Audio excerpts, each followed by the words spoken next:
하룻밤 머무는 것과 같고 우리는 본향을 향하여 가고 있다. 이 땅의 그 많은 괴로움들이 나와 여러분에게 오는 이 고통스러움이 오히려 하나님의 나라를 볼 수 있게 만든다 하는 그런 찬양이었습니다. 이 찬양에 모두 다 동의하시죠? 옆 사람하고 같이 인사 나누십시다. 우리는 천성을 향한 나그네입니다. 미국 캘리포니아 실리콘밸리에 산 호세라고 하는 마을이 있는데 그 마을에 유명한 관광지가 있습니다. 윈체스터 저택이라고 합니다. 마치 동화 속에 나오는 동화의 집처럼 생긴 저 가운데 집이 굉장히 유명합니다. 그래서 그쪽으로 가는 사람들은 그곳에 가서 그 집을 한번 둘러보려고 그러지요. 이 집은 엄청나게 자기 남편과 더불어 결혼했는데 남편이 아이가 생겨서 딸을 낳는데 딸이 그만 죽어버립니다. 그리고는 남편도 결핵으로 죽고 맙니다.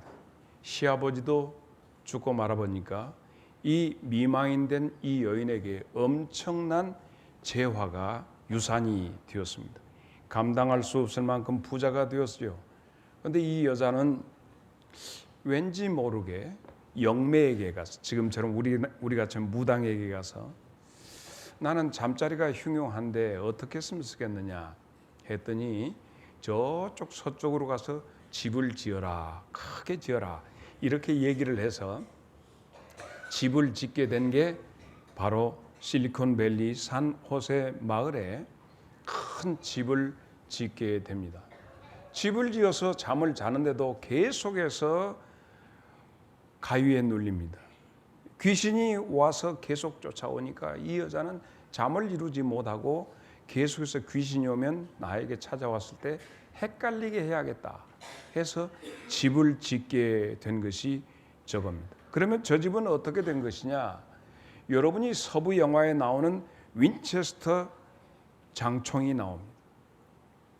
그전에는 총이 한 발이었고 또 한 발 넣고 단발총이었는데 저건 빵 쏘고 착각 빵 연발총을 개발한 게 바로 그 윈체스터 집안에서 만들어서 이 총이 불티나게 팔리기 때문에 그 판매권으로 인해서 이 집이 부자가 된 것입니다.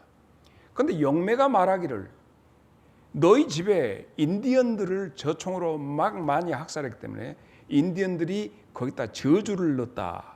이 총을 만든 그 집에 저주가 있을지어다 해가지고 저주를 넣었기 때문에 네가 그런다. 그래서 이 미망이는 그 집에다가 엄청나게 많은 투자를 하게 됩니다. 방을 160개를 만듭니다. 그래 귀신이 와서 이 방 저 방 하다가 자기한테 찾아오지 못하도록 그렇게 했습니다. 그리고 문을 몇 개는 만드냐 2,000개를 문을 만듭니다. 그래서 느닷없이 이쪽 벼랑박에다가 문 열고 나면 2층에서 뚝 떨어질 수밖에 없는 데다 문을 만들고 사방마다 문을 몇 개 만들었다고요. 2,000개를 만들었습니다. 문뿐만 아니라 창을 몇 개 만들었냐 10,000개를 창을 만들었습니다. 이 귀신이 왔다가 저녁내 들여다보다가 10,000개 돌려면 날새불 꼭 끼워오면 귀신이 갈 수밖에 없겠다. 그리고 혹시 귀신이 들어왔다 할지라도 계단으로 올라오는데 계단을 집에다가 몇 개를 만들어 47개 계단을 만들었어요. 이쪽에 올라가다 보면 딱 막힌 벽이 나. 어디 보면 계단으로 헷갈리게 돌게 귀신을 돌게 하게. 집에다가 벽난로를 47개를 했어요. 계단 47개, 벽난로 47개. 그리고 잠자는 침실을 13개. 그리고 부엌을 6개. 그래 만들어 놓고 이 여자는 결국 무섭고 두렵기 때문에 지금 우리 저 헤드락에도 있지만 개집만한 이렇게 만들어 놓고 그 속에 숨어 있어. 그래 가지고 만약에 가위에 눌리거나 귀신이 온 것 같으면 배를 눌러갖고 하인들을 올라오게. 그러면 귀신은 이 여자 만나려면 저녁 내 돌게 만들고 자기 생각에 귀신이 와서 헷갈리게 해야겠다. 그래서 저 다시 보여드릴까요? 너무 아름다운 윈체스터 저택은 저 집은 두려움이 만들어낸 집이기 때문에 세계 여러 나라 많은 관광객들이 실리콘밸리 산호세에 있는 윈스턴 저택에 가서 들어가면 으시시한데 관광객들이 줄을 서가지고 그 두려움이 만들어낸 집을 구경한다고 합니다. 오늘 우리는 먼저 생각해야 할 것은 그러면 내가 두려워하는 것, 나의 두려움은 무엇인가? 라고 하는 문제를 생각해 보십시오. 여러분은 무엇이 두렵습니까? 오늘 우리의 말씀은 바로 여기에서 우리에게 선포되고 있는데 우리 모두에게는 두려움이 있습니다. 내가 이 세상을 살아가는데 의존하고 있는 그 무엇이 침해받을까, 무너질까 하는 두려움이 있습니다. 사는데 나는 이 삶의 방법이 이 직장인데 이 직장에서 내가 쫓겨나면, 그래서 그 직장 생활하고 있는 사람들은 인사권을 가지고 있는 사람에 대해서 두려움이 있습니다. 비인간적인 대우를 받더라도 감히 어찌하지 못하고 눈치를 보는 자기의 비겁한 자기 자신에 대해서도 정말 좌절이 일어나지만, 그러나 내 목줄 잘라지면 안 된다. 그래서 상급자가 무례하게 하더라도 비굴하게 거기해집니다. 그래서 때로는 동료들이 자기를 왕따시킬까도 두려워지기도 합니다. 우리에게 있어지는 것은 궁극적인 두려움은 죽음이라고 하는 것입니다. 죽는다고 하는 것, 때로는 실패라고 하는 것, 다시 재기할 수 없을 만큼 내가 망가지고, 때로는 내 건강에 대해서 질병이라고 하는 두려움도 있습니다. 혹시 이런 병이 내게 오지 않을까? 수없이 많은 두려움들이 우리에게 있습니다. 그래서 우리는 이 두려움을 이겨내려고 여러 가지 방법들을 모색하지요. 직장에서는 우리의 인사권을 함부로 횡행하지 못하도록 우리 같이 뭉치자. 노조를 형성하기도 합니다. 그래서 함부로 자를 수 없도록, 그래서 자기를 보호하고자 하는 그런 노동조합도 만들기도 합니다. 사업하는 사람들은 서로 돈을 가지고는 협동조합도 만들자 해가지고 이 두려움을 극복해 보려고 합니다. 과거에 많은 사람들이 여러 가지 모든 조건을 가지고 있을 때 그래도 그가 가지고 있는 두려움을 어찌할 수 없었어. 삼천갑자 동방사기는 그렇게 오래 살았다는데 나도 오래 살고 싶다 하는 진나라 시황도, 진시황도 어떻게 하면 오래 살 수 있을까? 그래서 동료와 동남들을 보내서 저 널리 보내서 오래 살 수 있는 묘약을 찾아라 하고 보냈다고 하잖아요. 제주도에 가도 그 진시황이 보낸 동료들이, 동남들이 왔다 갔다 하는 뭐 있고, 거기서 발견한 것이 무슨 상황버섯 발견, 뭐가 됐다고. 그럼 진시황은 도대체 얼마나 살았을까?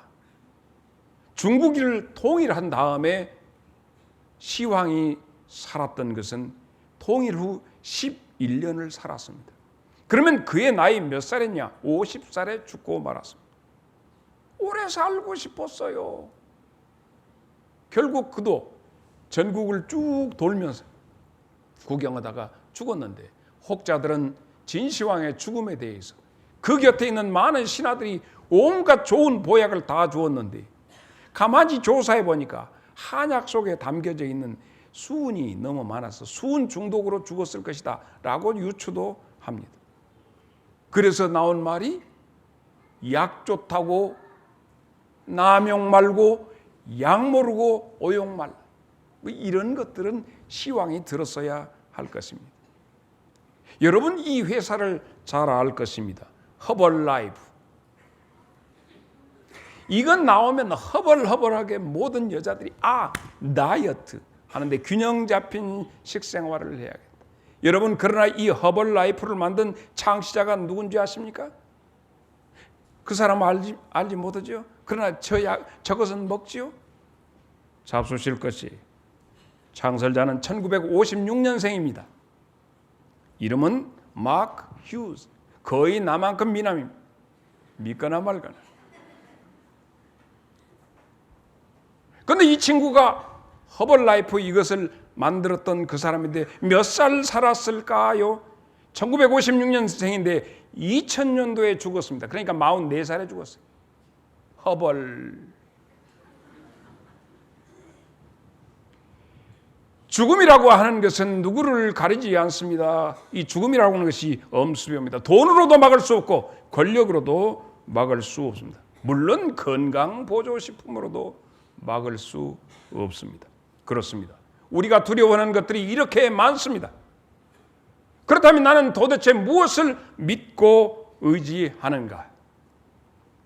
오늘 말씀은 참으로 두려운 상황에 처한 예수님의 제자들과 예수님과의 관계가 나타나 있습니다. 배가 풍랑을 만나서 어느 정도 되었냐면 배 안에 물이 가득 찼다 했습니다. 그 수압에 못 이겨서 배가 이제 침몰할 지경에 있습니다. 이것이 누가복음 8장 23절의 내용입니다. 다 같이 시작.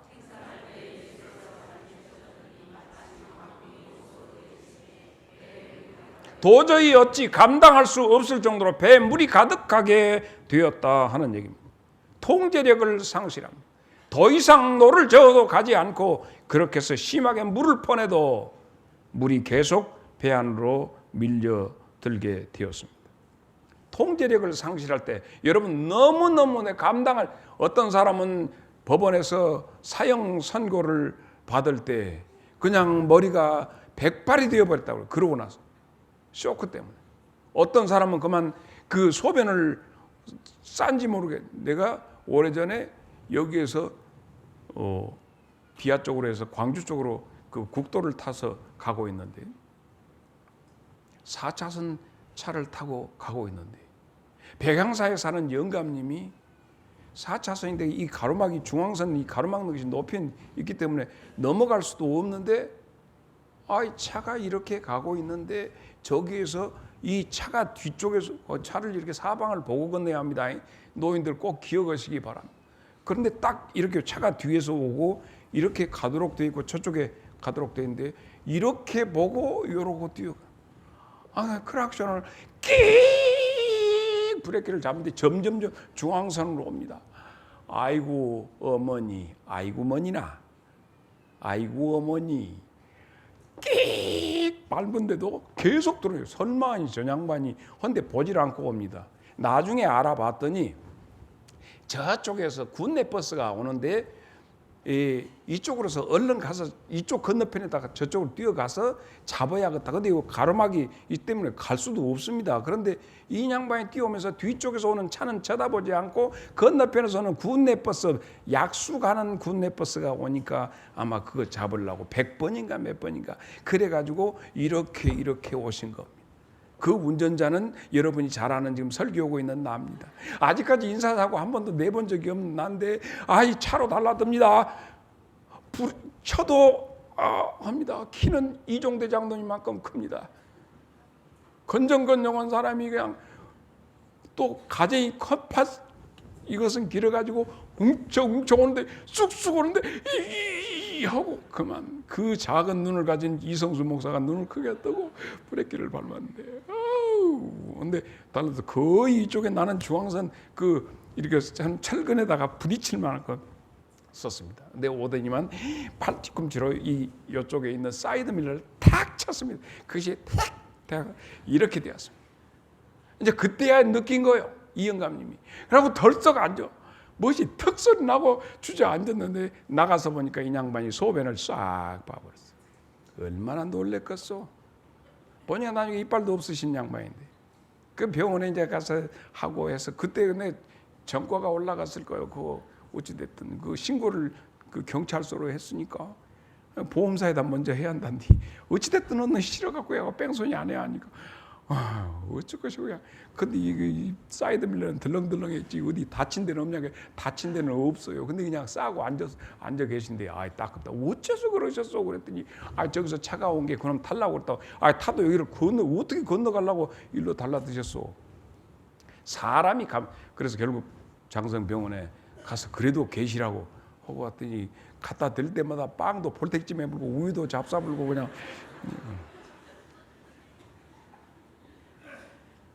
자, 자기 자신이 감당하지 못할 정도 통제가 안 될 때는 이 배변을 해버리더라고. 그래서 내가 그렇구나. 한 사람이 물에 빠져서 허우적거리고 있습니다. 그랬더니 그것을 바라보고 그 강변에 서 있던 사람이 얘기합니다. 아이고, 이건 어쩔 수 없어. 이것은 다 전생의 업보에 의해서 저렇게, 아이고, 코행 나무 타부 물에 빠져 죽는데 저건 전생의 업보에 의해서 죽는다. 그랬더니 또 딴 사람이 옆에 옵니다. 그러니까 내가 그쪽으로 가지 말라고 그랬지. 인간이 바로 가야 한대. 어째 물가에서 놀다가 그렇게 되었는가 합니다. 이것은 유교학자가 왔습니다. 아까는 불교고.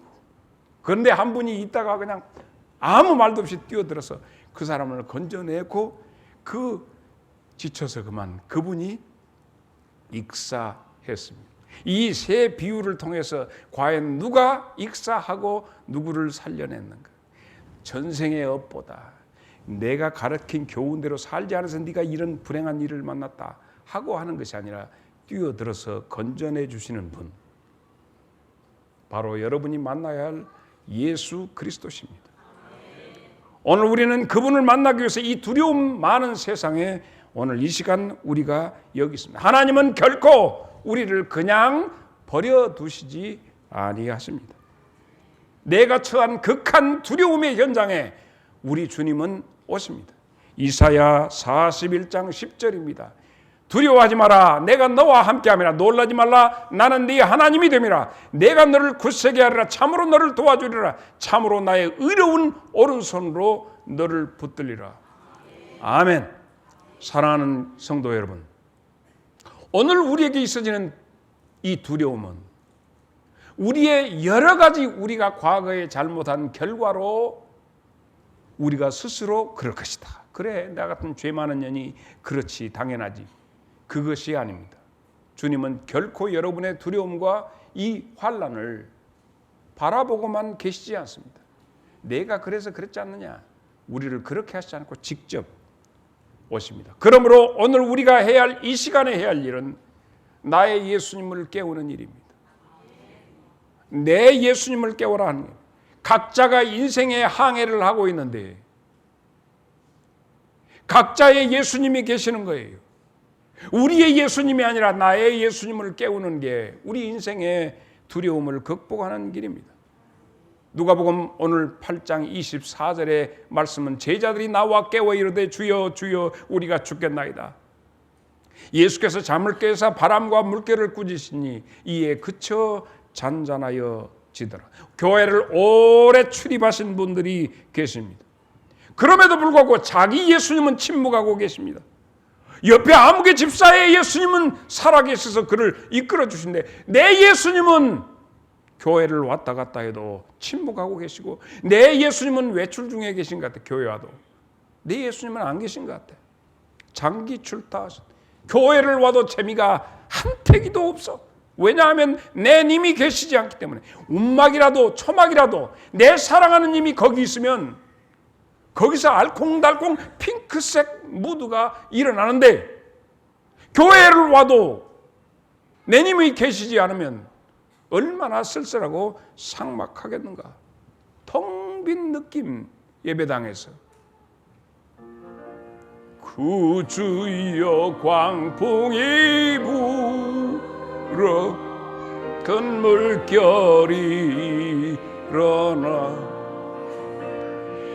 온 하늘이 어둠에 쌓여 피할 곳을 모르니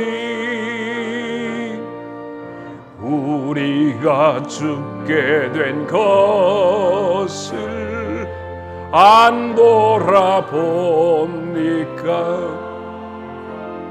깊은 바다에 빠지게 된 때 주무시려 합니까?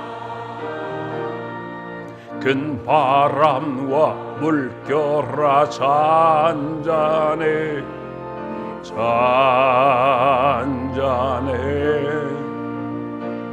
사납게 뛰노는 파도나 저 흉악한 마귀나 아무것도 주 편안히 잠들어 누신데 뒤엎어 놓을 능력이 없도다.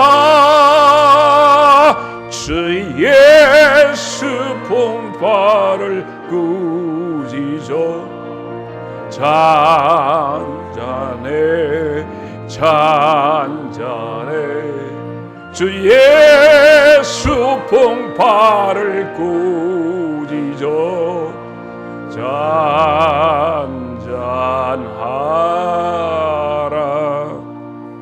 우리의 육은 극히 감각적인 것에 민감합니다.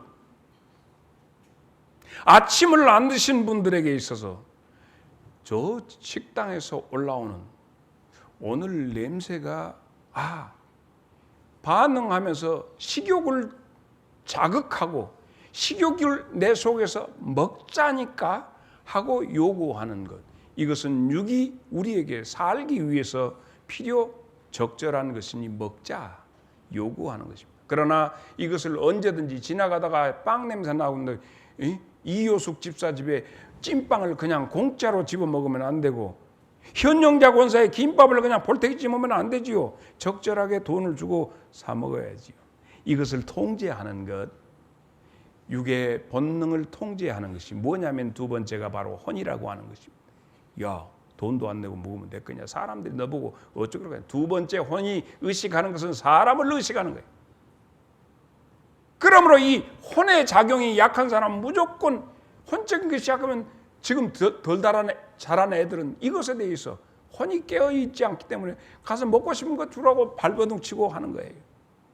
자라지 못한 사람은 육적인 본능에 의해서 인생을 살아가는, 짐승과 다를 바 없이 본능적인 삶을 사는 것은 육의 사람입니다.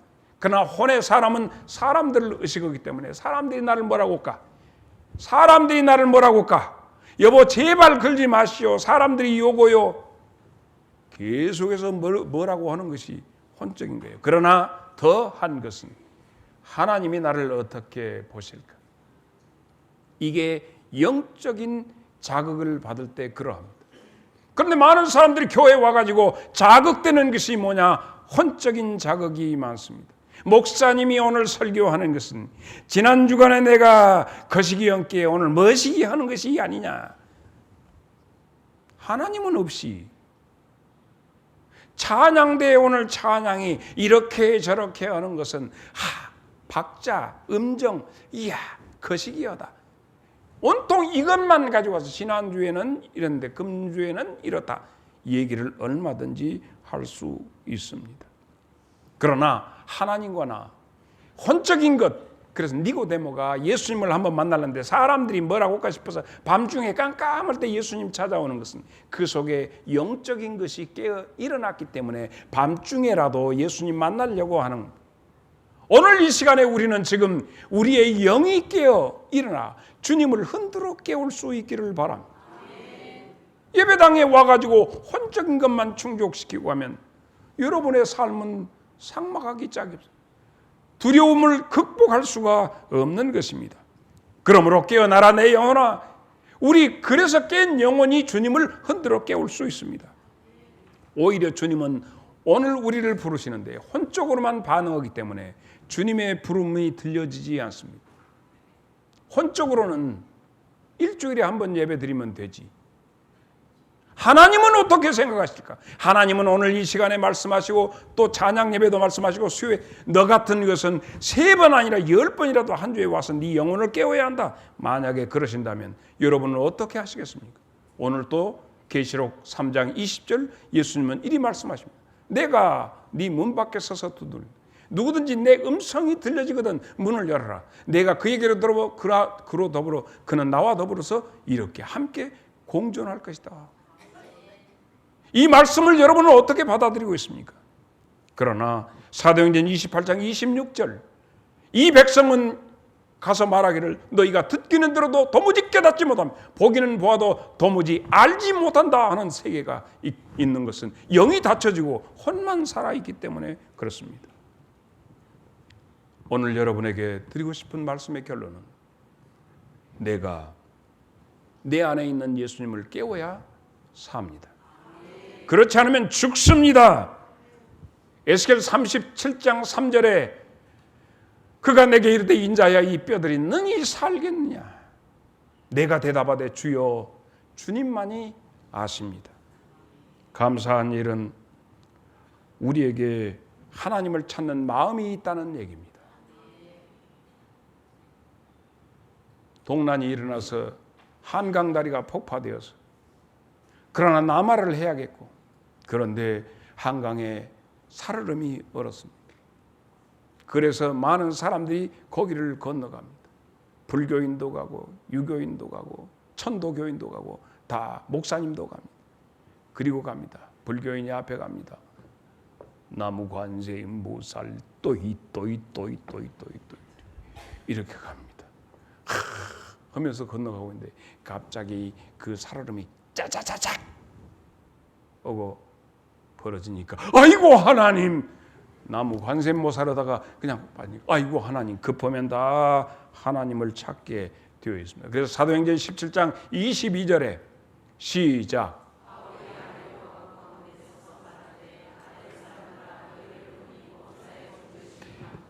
아테네에 갔는데 여러 가지 신상들을 만들어 놓고 섬기고 있는 아테네 사람들을 향해서 바울이 얘기합니다. 너희들에게 종교심이 많다.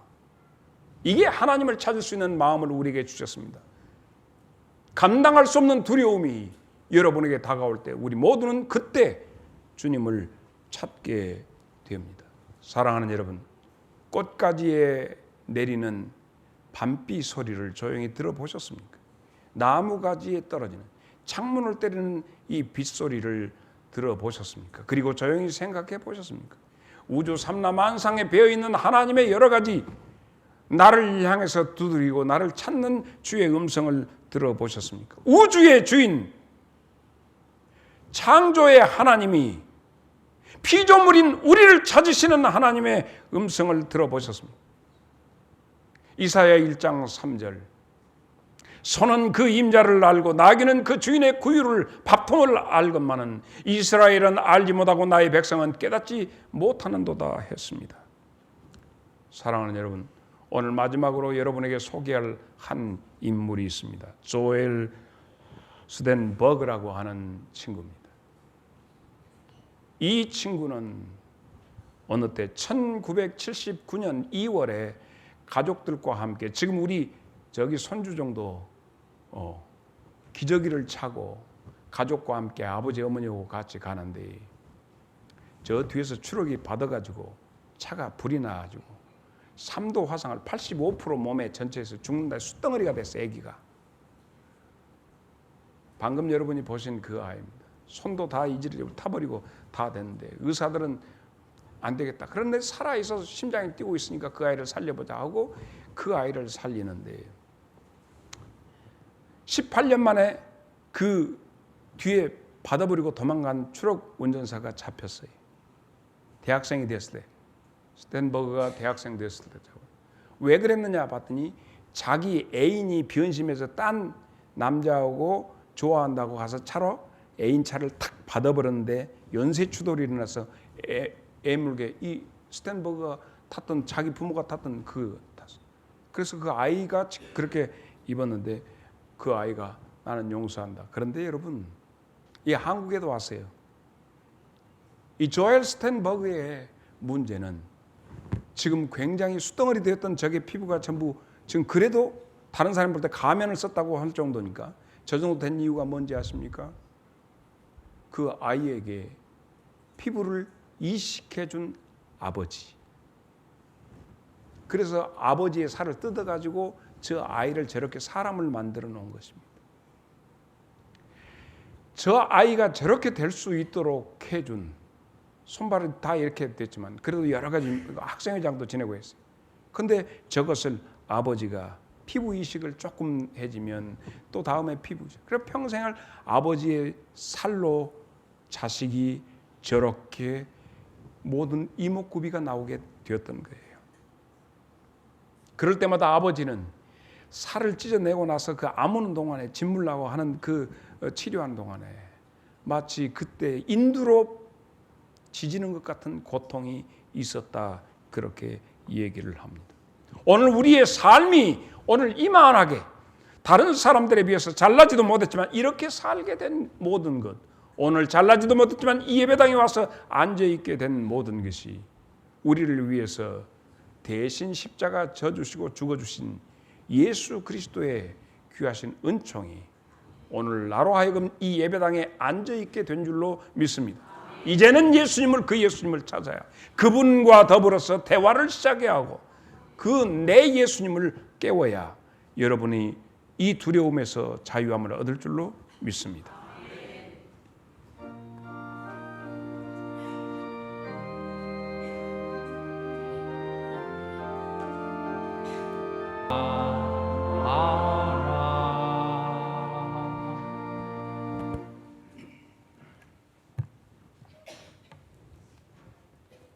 무더운 날씨지만 하나님의 자녀들을 온건에서 예배자로 부르시고 영과 진리로 예배드리신 은혜에 감사를 드립니다.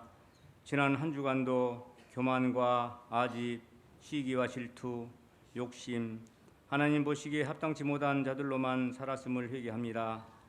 회개의 영이 함께 하셔서 겸손한 마음과 진실과 의로움으로 주님을 바로 섬기는 귀한 그리스도 신부들이 되게 도와주시옵소서.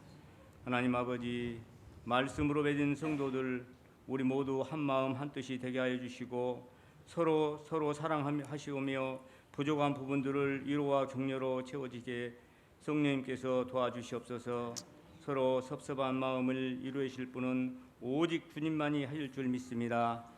하나님 아버지, 저희 제단이 생명의 말씀으로 차고 넘치는 제단이 되게 하시고 죽어가는 영혼을 살리며 생명 강수가 흐르는 축복의 제단이 되게 하여 주시옵소서.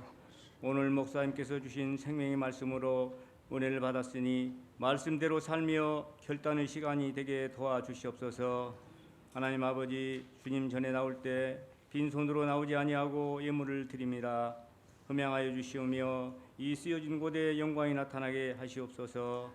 귀한 생명의 말씀을 선포하시는 사자 목사님, 늘 영육간에 함께 하시고 선포되는 말씀 위에 영광이 나타나며 깨달아 알게 하시고 마음에 새겨지게 하여 주시옵소서.